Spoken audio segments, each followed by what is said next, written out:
যেটাকে যেটাকে রোমানভ সাম্রাজ্য বলা হতো।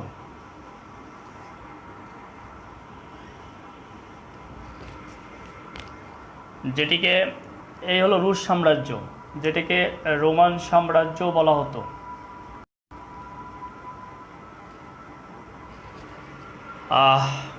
মূলত এই বলশেবিক বিপ্লব অর্থাৎ বলশেবিকদের নেতৃত্বে এই বিপ্লব হয়, তাই একে বলশেবিক বিপ্লব বলা হয়। এবং অক্টোবর বিপ্লব, এই বিপ্লবটি অক্টোবর মাসে, সাউন্ড ঠিক আছে কিনা তাইলেই হবে, জাস্ট অক্টোবর বিপ্লব অর্থাৎ অক্টোবর মাসে যে বিপ্লবটি সংগঠিত হয়, মাসের নাম অনুসারে বিপ্লবটি হয় অক্টোবর বিপ্লব। আজকে আপনাদের সাথে আলোচনা যেটি করব সেটি হচ্ছে রুশ বিপ্লব। এখান থেকে প্রায়ই পরীক্ষায় আসে।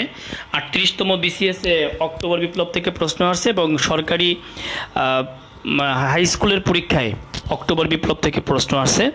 38তম বিসিএসে আসছিল অক্টোবর বিপ্লবের নায়ককে, আর হাই স্কুলের যে এক্সামটা সেখানে প্রশ্ন আসছিল অক্টোবর বিপ্লব কোন দেশে সংগঠিত হয়। আমরা ইতিমধ্যে উত্তর পেয়ে গেছি যে রাশিয়াতে সংগঠিত হয়, রুশ সাম্রাজ্য, রাশিয়া, বর্তমান রাশিয়ায় সংগঠিত হয়। বন্ধুরা দেখেন, এই যে প্রথম বিশ্বযুদ্ধের সময় রুশ সাম্রাজ্যের সম্রাট দ্বিতীয় নিকোলাস, এই দ্বিতীয় নিকোলাস তার ইচ্ছা ছিল যে সে হচ্ছে যুদ্ধ করবে জার্মানির সাথে, এবং তার স্ত্রী সম্রাজ্ঞী আলেকজান্ড্রিয়া, তারও ইচ্ছা ছিল জার্মানির পক্ষে যুদ্ধ করার। কিন্তু এই দ্বিতীয় নিকোলাস তার একজন বিতর্কিত সেক্রেটারি, যার নাম হচ্ছে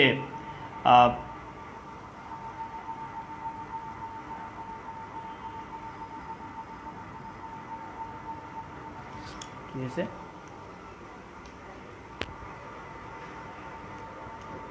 বাঁকা হবে কেন তাহলে?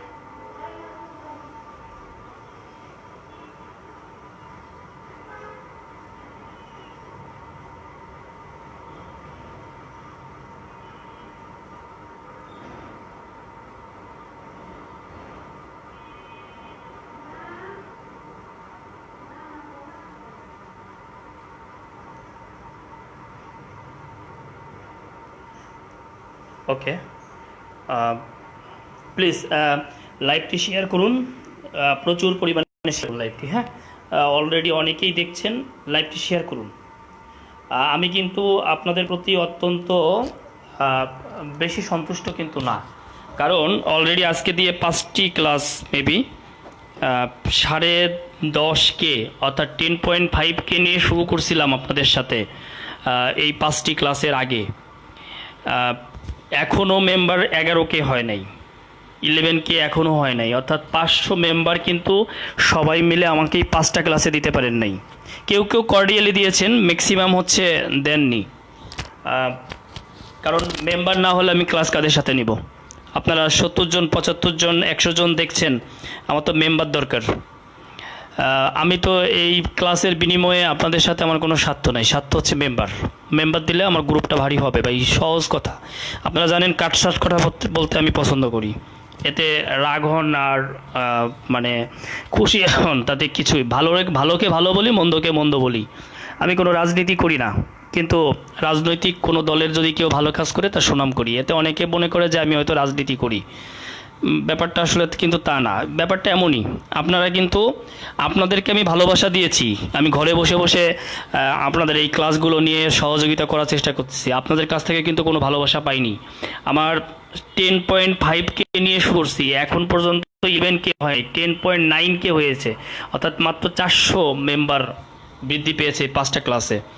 যাই হোক, আর বেশি ক্ষোভ আপনাদের উপরে আমি ঝাড়লাম না, আশা করি, কারণ ক্ষোভ এই জন্যই ঝাড়লাম না কারণ এই কথার পরে আপনারা মেম্বার বাড়াবেন, আমি বুঝতে পেরেছি। যাই হোক, দ্বিতীয় নিকোলাস তার একজন বিতর্কিত সেক্রেটারি, নাম হচ্ছে রাসপুতিন, এই রাসপুতিন দ্বারা প্রভাবিত ছিল। রাসপুতিন বলল, দ্বিতীয় নিকোলাসকে বলল, আমরা জার্মানির পক্ষে যুদ্ধ করব না, আমরা যুদ্ধ করব হচ্ছে মিত্র শক্তির পক্ষে।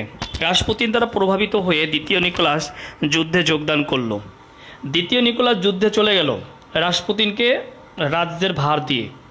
রাসপুতিন তার রাজ্যের ভার পেয়ে ইচ্ছা মতো তার অপছন্দের ব্যক্তিদেরকে ছাঁটাই করা শুরু করলো।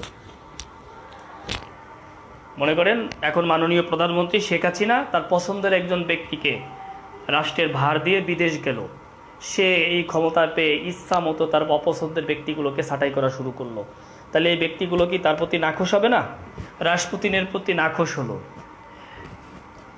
1916 সালে রাশিয়ার একটি মানে অভিজাত যে শ্রেণীটা, এই শ্রেণীটা রাসপুতিনকে হত্যা করলো। রাসপুতিন মারা গেল। এর ফলেই জনগণের মধ্যে কিন্তু একটা চাপা ক্ষোভ সৃষ্টি হয়ে গেল।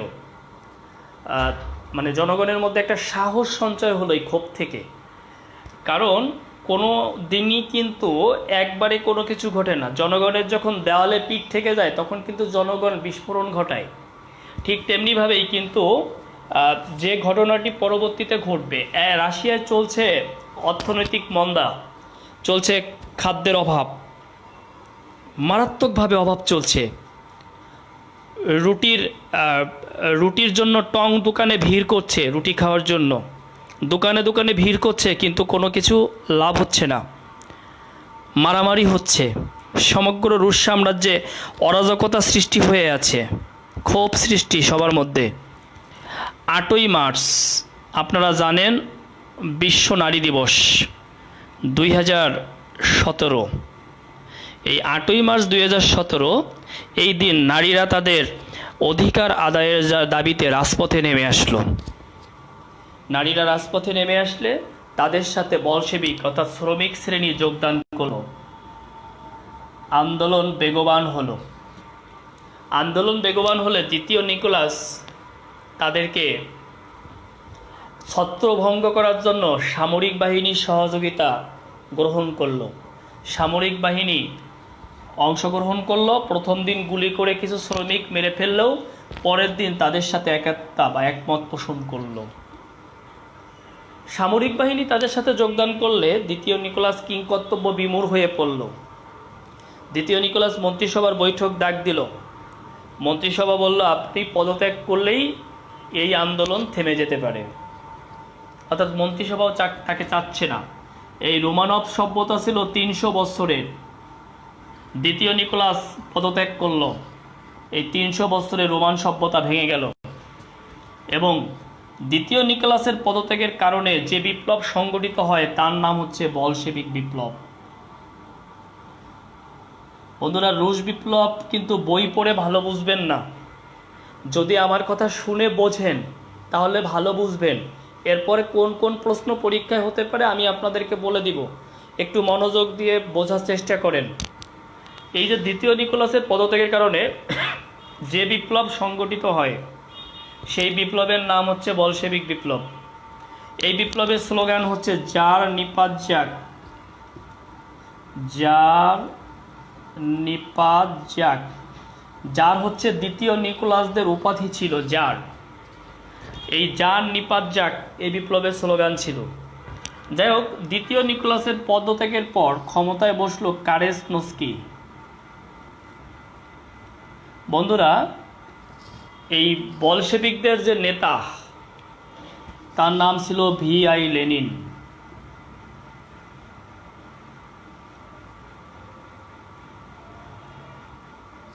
VI লেনিন মানে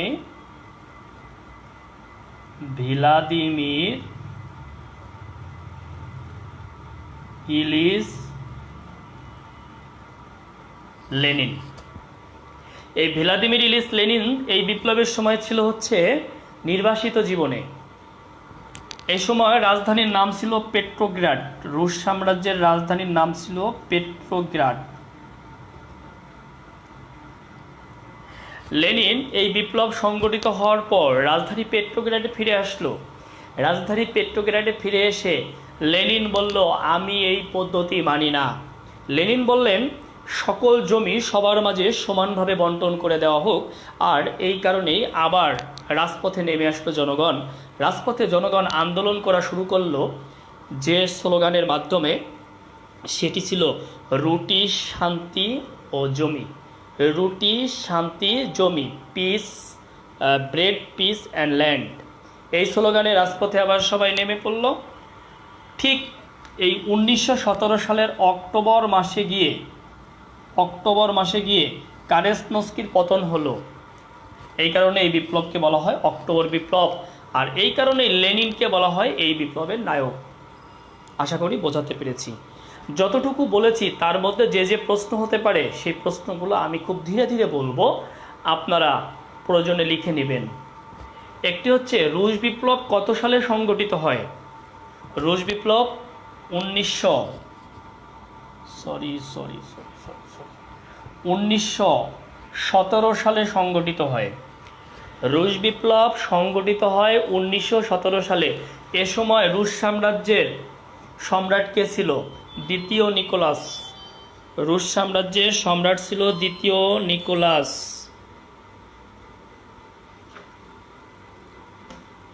কেউ কোনো কমেন্টস করছেন? হচ্ছে না বা বুঝতেছেন না?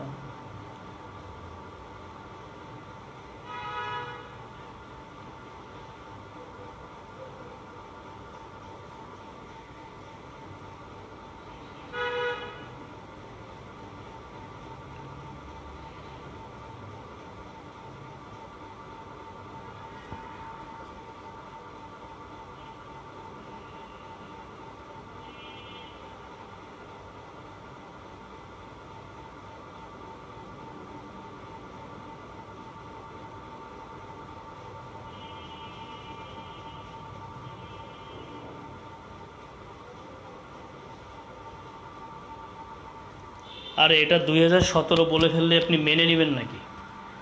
ওটা পরে ঠিক করে দিয়েছি, এত কমেন্টস করতেছেন কেন? বোঝাই যাচ্ছে এটা একটা মিচিং। রোটেট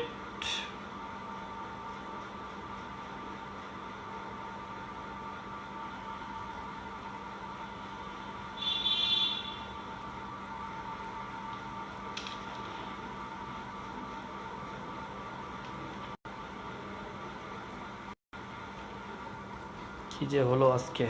যাই হোক, প্রশ্ন হতে পারে রুশ বিপ্লব সংগঠিত হয় কত সালে? রুশ বিপ্লব সংগঠিত হয় 1917 সালে। এরপরে প্রশ্ন হতে পারে রুশ মানে বলশেবিক বিপ্লব কোথায় সংগঠিত হয়? বলশেবিক বিপ্লব সংগঠিত হয় হচ্ছে রাশিয়ায়। এরপরে প্রশ্ন হতে পারে বলশেবিক বিপ্লবের স্লোগান কি? বলশেবিক বিপ্লবের স্লোগান হচ্ছে রুটি, জার নিপাত যাক। আজকে খুব বিপদে আছে, অটো রোটেট হয়ে যাচ্ছে বারবার।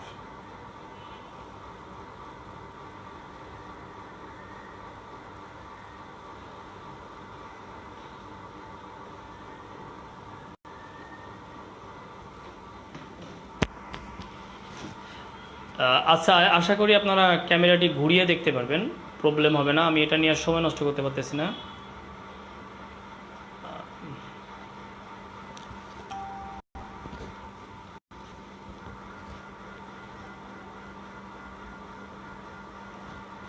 রুশ বিপ্লবে কোফা লাগছে।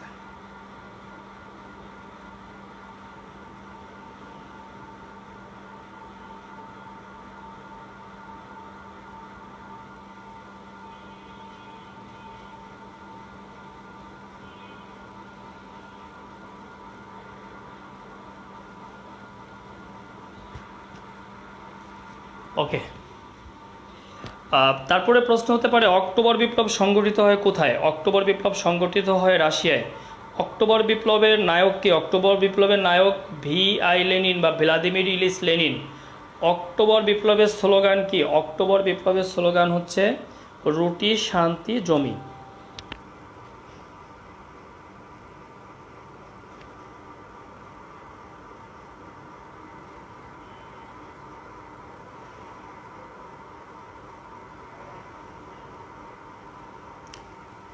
আচ্ছা,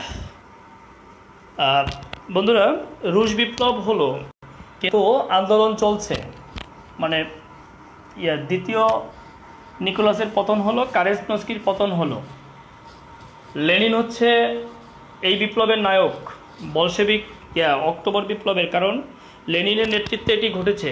আর লেনিনকে সবাই 1922 সালে গিয়ে মেনে নিল। লেনিনকে সবাই মেনে নিলে লেনিন সমগ্র রুশ সাম্রাজ্যে ইউএসএসআর অর্থাৎ ইউনিয়ন অফ সোভিয়েত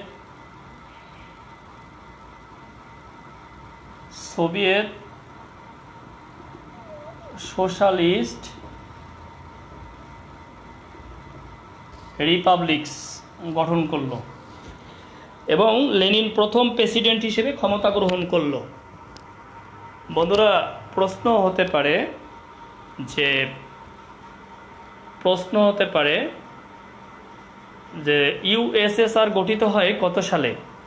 ইউএসএসআর গঠিত হয় 1922 সালে, union of Soviet socialist Republic. এবং ইউএসএসআর এর প্রথম প্রেসিডেন্টকে ভিআই লেনিন।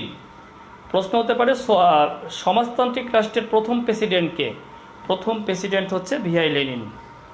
ওকে, এর মধ্য দিয়ে রুশ বিপ্লব শেষ করলাম। যে প্রশ্নগুলো বলেছি এই প্রশ্নগুলো প্রত্যেকটা প্রশ্নই গুরুত্বপূর্ণ।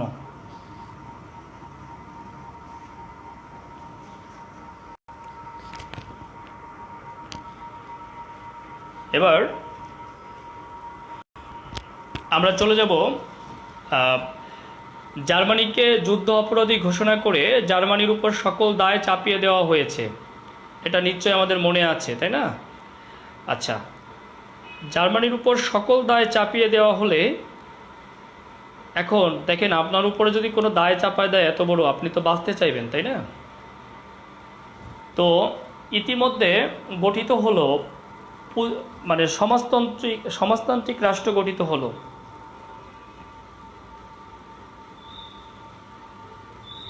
সমাজতান্ত্রিক রাষ্ট্র গঠিত হলো।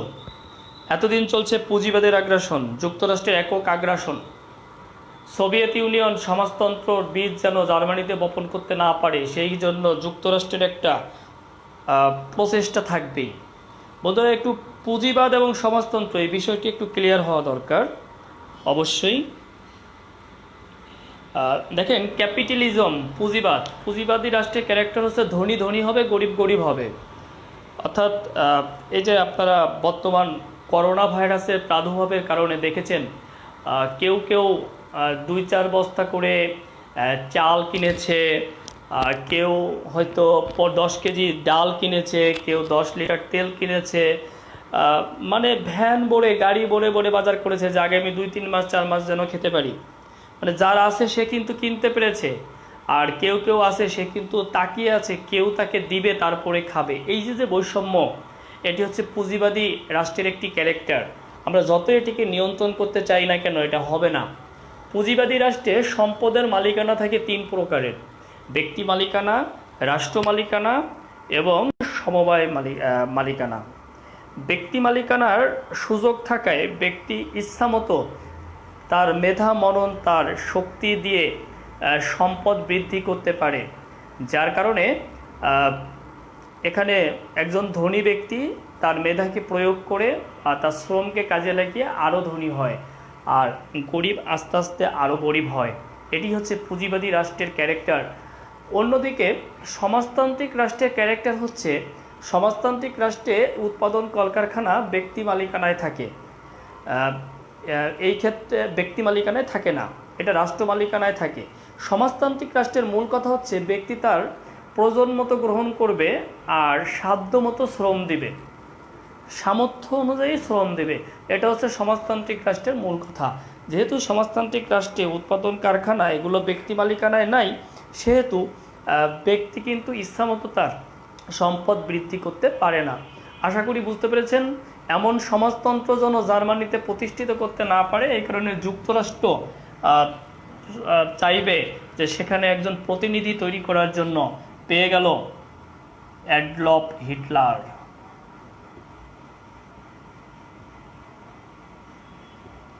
অ্যাডলফ হিটলার 1923 সালে গঠন করেছিল তার রাজনৈতিক দল নাৎসি বাহিনী,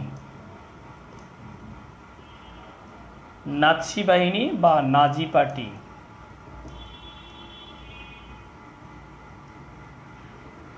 অ্যাডলফ হিটলার অত্যন্ত বাকপটু ছিল, অত্যন্ত বাকপটু ছিল অ্যাডলফ হিটলার। খুব সহজেই জনগণের মন হরণ করতে পারত। হিটলার তার মেধাশক্তি এবং তার বাকপটুতা দ্বারা সে জনগণের হৃদয় জয় করল। এবং হিটলার ছিল সমাজতন্ত্র বিরোধী। যুক্তরাষ্ট্র দেখলো হিটলারকেই কাজে লাগানো যায়, যুক্তরাষ্ট্র পিছন থেকে সাপোর্ট দেওয়া শুরু করলো। আর যুক্তরাষ্ট্র পিছন থেকে সাপোর্ট দিলে হিটলার আরও গতিতে বৃদ্ধি করলো তার রাজনৈতিক প্রচারণা তৎপরতা। হিটলার ব্যাপক জনপ্রিয়তা নিয়ে 1933 সালে জার্মানির চ্যান্সেলর নির্বাচিত হয়ে গেল। হিটলার চ্যান্সেলর নির্বাচিত হলো 1933 সালে। বন্ধুরা, এটা 39তম বিসিএস এর কোর্সেন ডাক্তারদের, এটা কিন্তু ক্লাস থেকে কমন। 39তম বিসিএস এর কোর্সেন। হিটলার চ্যান্সেলর নির্বাচিত হয়ে গেল। এখন হিটলার চ্যান্সেলর। 10 বছর আগে যে হিটলার ছিল একজন নতুন রাজনৈতিক দলের প্রধান, সে 10 বছর পরে হচ্ছে চ্যান্সেলর হয়ে গেল। হিটলার তার যে গোপন পুলিশ বাহিনীর নাম ছিল, তার নাম ছিল গেস্টাপো। হিটলার ব্যাপক জনপ্রিয়তা অর্জন করেছিল, এই কারণে হিটলারকে বলা হতো ফুয়েরার। ফুয়েরার হচ্ছে ত্রাণকর্তা। বন্ধুরা, এই পর্যন্ত যে প্রশ্নগুলো লিখেছি অবশ্যই মনে রাখবেন। অ্যাডলফ হিটলারের যে রাজনৈতিক দল তার নাম হচ্ছে নাৎসি বাহিনী বা নাজি পার্টি। এটি গঠিত হয় 1923 সালে। মনে রাখতেই হবে যে নাৎসি বাহিনী বা নাজি পার্টি হচ্ছে হিটলারের রাজনৈতিক দল এবং হচ্ছে তার তার গোপন পুলিশ বাহিনীর নাম হচ্ছে গেস্টাপো। হিটলারকে জনগণ ভালোবেসে উপাধি দিয়েছিল ফুয়েরার। ফুয়েরার অর্থ হচ্ছে ত্রাণকর্তা। হিটলার 1933 সালে জার্মানির চ্যান্সেলর নির্বাচিত হয়। এই কয়েকটি প্রশ্ন অবশ্যই আমাদেরকে জানা থাকতে হবে। এবার হিটলার ক্ষমতায়।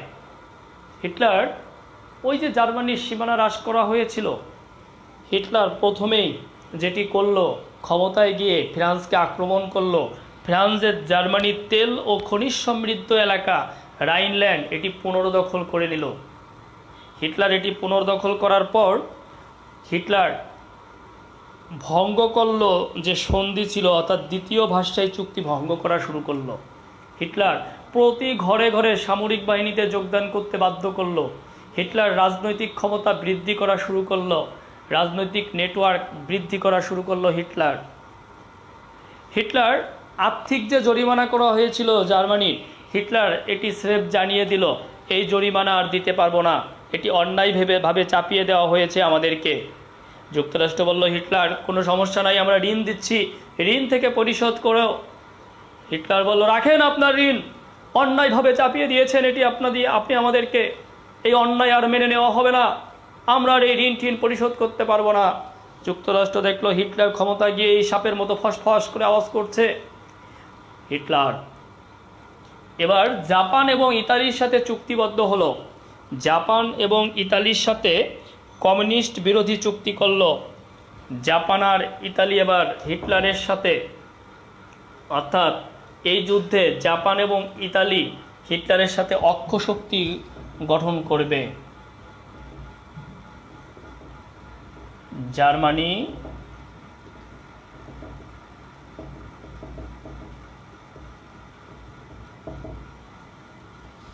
জাপান ও ইতালি অক্ষশক্তি গঠন করবে। হিটলার রাশিয়ার সাথে চুক্তি করবে, অনাক্রমণ চুক্তি, মানে তুমিও আমার আক্রমণ করবে না, আমিও তোমার আক্রমণ করব না। হিটলার ফ্রান্স এবং ব্রিটেনের সাথে বসতে চাইবে, আন্তর্জাতিকভাবে বসে সকল কিছু সমাধান করতে চাইবে। কিন্তু ব্রিটেন আর ফ্রান্স হিটলারকে তেমন কোনো পাত্তাই দিবে না। যথাযথ কারণে হিটলার দেখলো আর বসে থাকা যায় না। হিটলার দেখলো বিশ্বজয়ের স্বপ্ন। হিটলার পার্শ্ববর্তী রাষ্ট্র পোল্যান্ডকে আক্রমণ করলো, পোল্যান্ডের বিমানবন্দর আক্রমণ করে ধ্বংস করে দিল। এর মধ্য দিয়ে শুরু হয় দ্বিতীয় বিশ্বযুদ্ধ। হিটলার এই পোল্যান্ড আক্রমণ করেছিল 1939 সালের 1 সেপ্টেম্বর।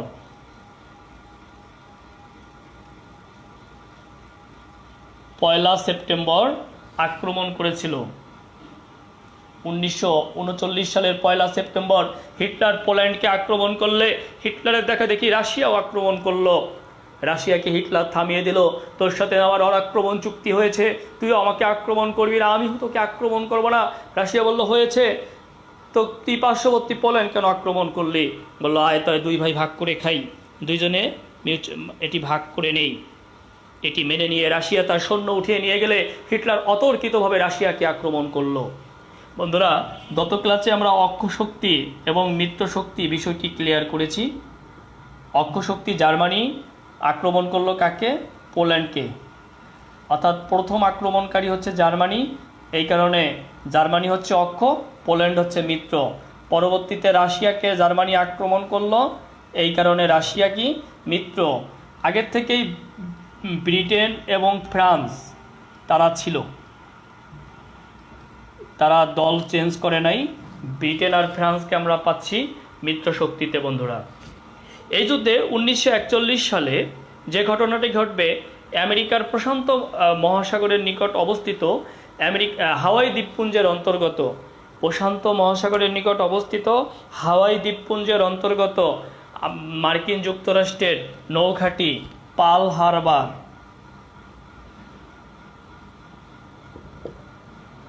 হারবার জাপান আক্রমণ করে 1941 সালের 7ই ডিসেম্বর।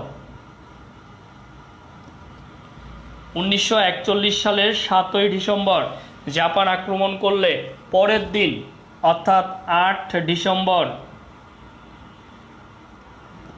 যুক্তরাষ্ট্র এই যুদ্ধে সরাসরি যোগদান করে।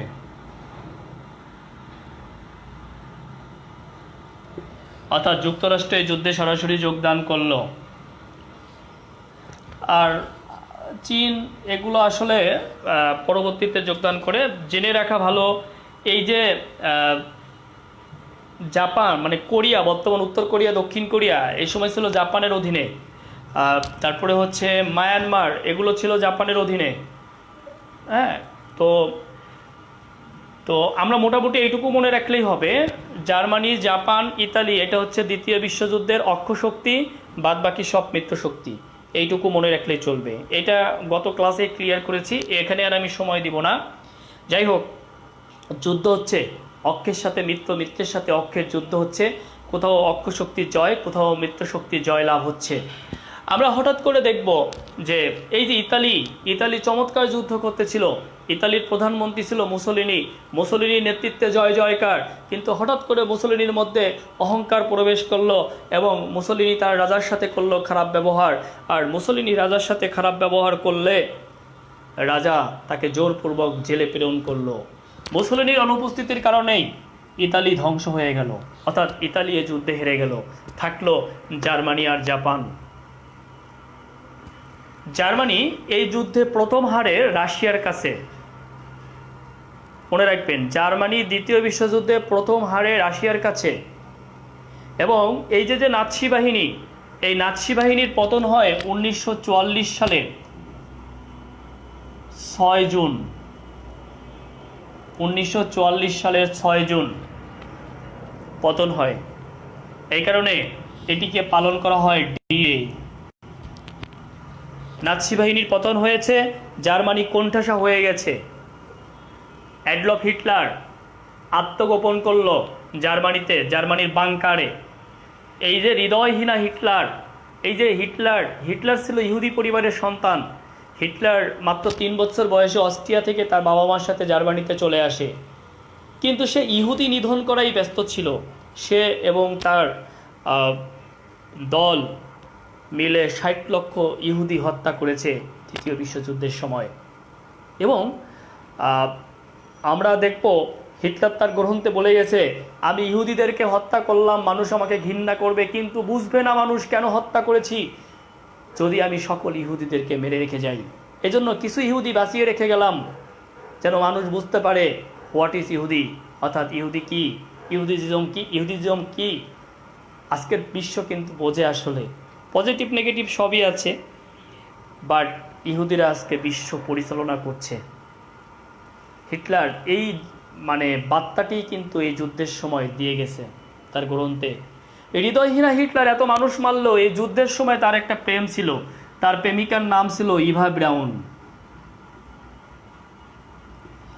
বড্ড ভালোবেসে 1945 সালে 30 এপ্রিল সকালবেলা ইভা ব্রাউনকে হিটলার বিয়ে করল।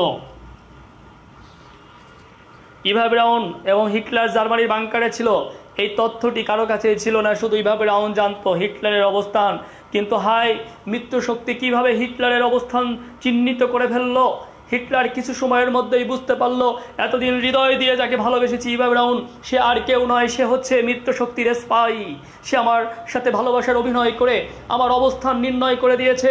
হিটলারের হৃদয় ভেঙে খান হয়ে গেল। হিটলার পকেট থেকে পিস্তল বের করে প্রথমে ইভা ব্রাউনকে গুলি করলো, পরে নিজের মাথায় গুলি করে আত্মহত্যা করলো। এর মধ্য দিয়ে হিটলারের পতন হলো এবং 8ই মে জার্মানি মৃত্যু শক্তির নিকট 8ই মে 1945 মৃত্যু শক্তির নিকট আত্মসমর্পণ করলো। এই কারণে এই দিনকে বলা হয় ভিই ডে, ভিক্টোরি ইউরোপ ডে। জার্মানির পতন হলো, থাকলো জাপান।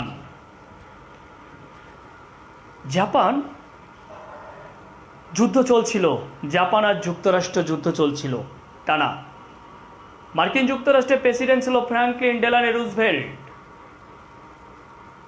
রুজভেল্ট মারা গেল। ক্ষমতায় আসলো হ্যারি এস ট্রুম্যান। ক্ষমতায় এসে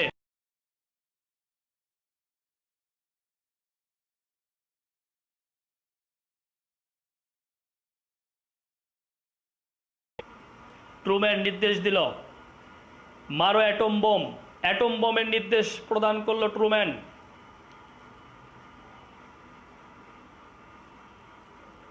hello hello hello hello hello hello hello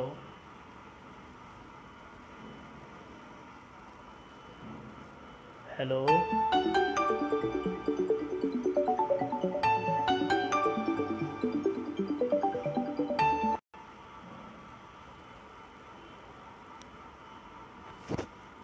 12 শেষে 12।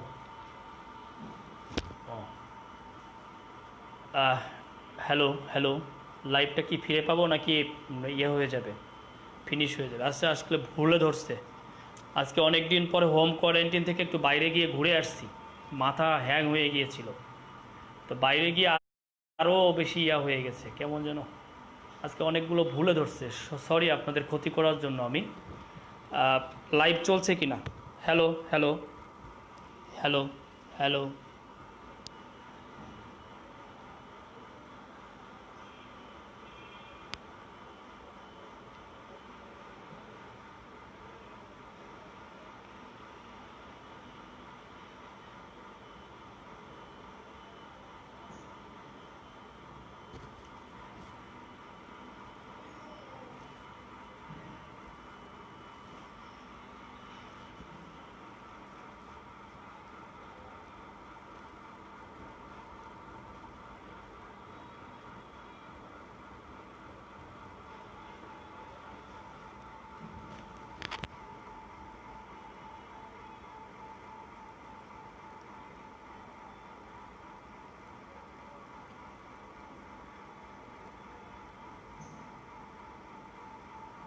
Hello hello hello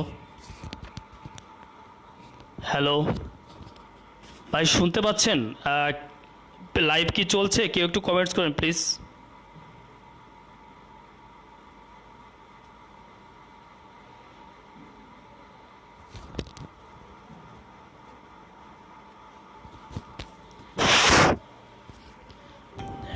hello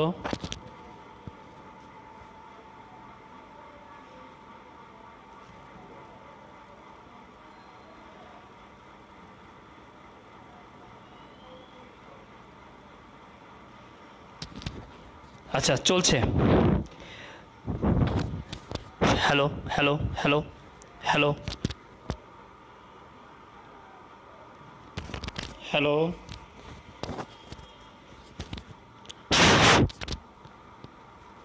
hello, hello, hello, hello, hello.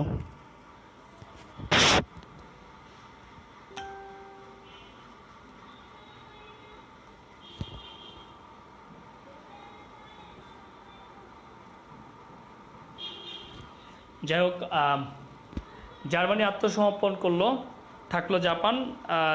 Japan যুদ্ধ করছিল শেষ পর্যন্ত। মার্কিন যুক্তরাষ্ট্রের, আগেই বলেছি, প্রেসিডেন্ট ছিল ফ্র্যাঙ্কলিন ডেলানো রুজভেল্ট অথবা এফডি রুজভেল্ট, যিনি জাতিসংঘে নামকরণ করেন। এরপর ক্ষমতা আসলো Harry S Truman. Harry S Truman ক্ষমতা এসে Harry S Truman atom bomb নিক্ষেপের নির্দেশ প্রদান করলো।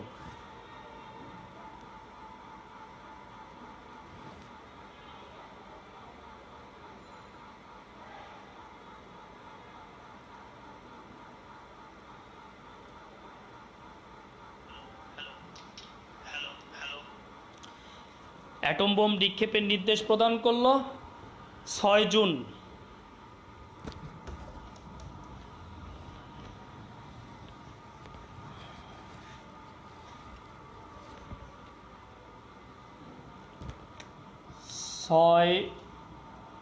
আগস্ট জাপানের হিরোশিমায়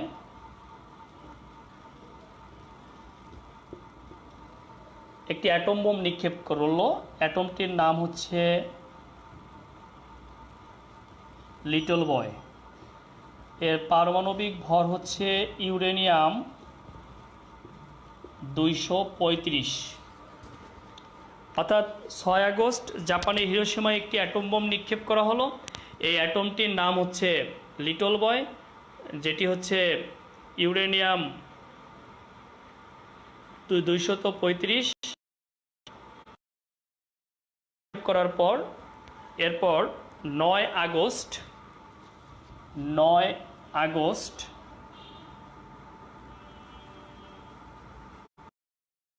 জাপানের, এগুলো 1945, হ্যাঁ,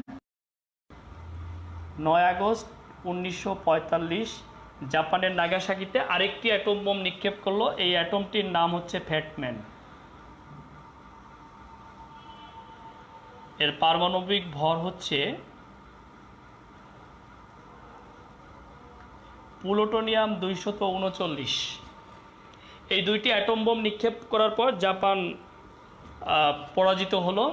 জাপান 14 আগস্ট 1945 যুক্তরাষ্ট্রের নিকট আত্মসমর্পণ করলো। এই কারণে এই দিনকে বলা হয় ভিজে ডে, ভিক্টোরি জাপান ডে, ভিজে ডে, 14 আগস্ট। এবং 2 সেপ্টেম্বর 1945 এই যুদ্ধ আনুষ্ঠানিকভাবে শেষ হলো। আমি দ্বিতীয় বিশ্বযুদ্ধ নিয়ে যতগুলো কথা বলেছি রিপিট করছি, টেকনিক্যাল প্রবলেমের জন্য আমি অত্যন্ত দুঃখিত। হ্যালো। তো দেখেন, প্রথমত মনে রাখতে হবে যে দ্বিতীয় বিশ্বযুদ্ধ শুরু হয় কবে। দ্বিতীয় বিশ্বযুদ্ধ শুরু হয় 1 সেপ্টেম্বর 1939। তৃতীয় বিশ্বযুদ্ধ শেষ হয় কবে? 2 সেপ্টেম্বর 1945। জাপান আত্মসমর্পণ করে কবে? 14 আগস্ট, ঠিক আছে, 14 আগস্ট 1945। এই দিনকে কি পালন করা হয়? ভিজে ডে। ওকে। এরপরে হচ্ছে দ্বিতীয় বিশ্বযুদ্ধে অক্ষশক্তি মিত্রশক্তি আমি সুন্দর করে বুঝিয়েছি, এটি আপনাদেরকে মনে রাখতে হবে। এরপর হচ্ছে জাপান পার্ল হারবার আক্রমণ করে কত তারিখে? 7 ডিসেম্বর 1945। যুক্তরাষ্ট্র এই যুদ্ধে সরাসরি যোগদান করে কবে? 8 ডিসেম্বর 1941। জাপান আক্রমণ করে 7 ডিসেম্বর 1941, পরের দিন অর্থাৎ 8 ডিসেম্বর 1941 যুক্তরাষ্ট্র এই যুদ্ধে সরাসরি যোগদান করে। জার্মানি মিত্রশক্তির নিকট আত্মসমর্পণ করে কবে? 8ই মে 1945, যে দিনটাকে ভিই ডে অর্থাৎ ভিক্টোরি ইউরোপ ডে পালন করা হয়। আর নাৎসি বাহিনী পূর্ব ইউরোপে পরাজিত হয় 1944 সালের 6 জুন। এই জন্য এই দিনকে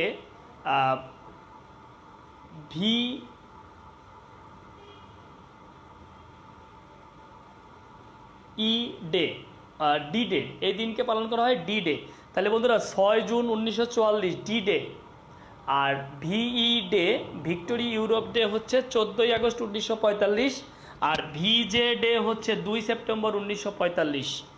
এবং 6 আগস্ট 1945 হিরোশিমায় একটি অ্যাটম বোম নিক্ষেপ হয়, নাম লিটল বয়। এর পারমাণবিক ভর হচ্ছে ইউরেনিয়াম 235। 9 আগস্ট 1945 নাগাসাকিতে আর একটি অ্যাটম বোম নিক্ষেপ করে, যার নাম হচ্ছে ফ্যাটম্যান। এটার পারমাণবিক ভর হচ্ছে প্লুটোনিয়াম 239। আশা করি বোঝাইতে পেরেছি। এবং দ্বিতীয় বিশ্বযুদ্ধ শেষ হয় 2 সেপ্টেম্বর 1945। এই যুদ্ধের বিচার কার্য সম্পাদনের জন্য দুইটি অস্থায়ী আদালত তৈরি হয়, একটি জাপানের পটসডামে, একটি জার্মানির নুরেমবার্গে। এই দুইটি আদালতে 21 জনের মৃত্যুদণ্ডের রায় দেওয়া হয়।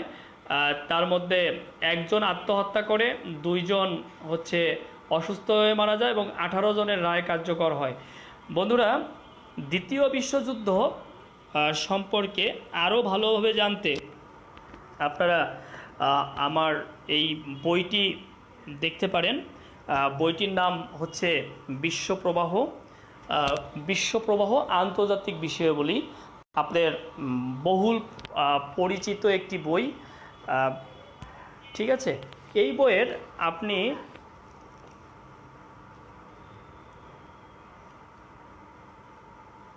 বইয়ের দেখবেন 160 পৃষ্ঠায় গেলে যুদ্ধ শুরু হবে, এবং দ্বিতীয় বিশ্বযুদ্ধ আপনি 161 পৃষ্ঠা থেকেই পাবেন। এবং গুরুত্বপূর্ণ যতগুলো তথ্য আছে সবগুলি তথ্যই কিন্তু আপনি এই বইয়ের মধ্যে পাবেন। যেমন দেখেন, আমি কিছু বলছি,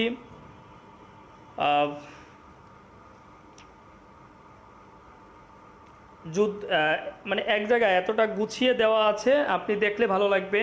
দেখেন, দ্বিতীয় বিশ্বযুদ্ধের প্রেক্ষিতে উপাধি। এমনিতে দ্বিতীয় বিশ্বযুদ্ধে যে দেশের রাষ্ট্রপ্রধান ছিল সেগুলো একটি ছকের মধ্যে দিয়ে দেওয়া আছে।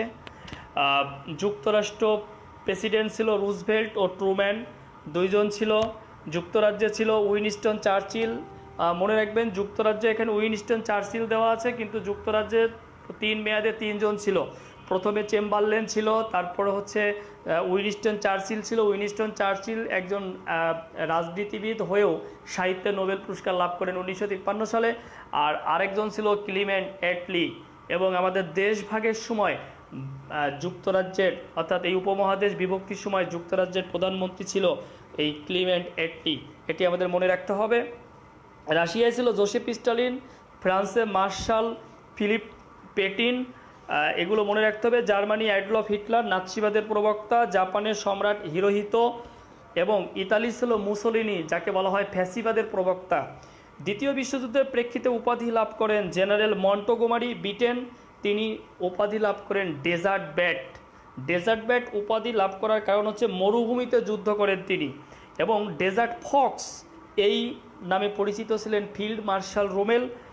দ্বিতীয় বিশ্বযুদ্ধের ব্রিটিশ অধিনায়ক ছিলেন ফিল্ড মার্শাল মন্টগোমারি। রাশিয়ার সমন্বয়ক ছিলেন লিসোমা স্টালিন। আমেরিকার সমন্বয়ক ছিলেন আইসেন হাওয়ার। তৃতীয় বিশ্বযুদ্ধে বাফার স্টেট ছিল বেলজিয়াম। এমন গুরুত্বপূর্ণ এবং আরও কিছু গুরুত্বপূর্ণ বিষয় ছিল কমনওয়েলথ সমাধিক্ষেত্র নামে পরিচিত আমাদের, যেখানে দ্বিতীয় বিশ্বযুদ্ধে নিহত সৈনিকদের সমাধিক্ষেত্র নাম হচ্ছে কমনওয়েলথ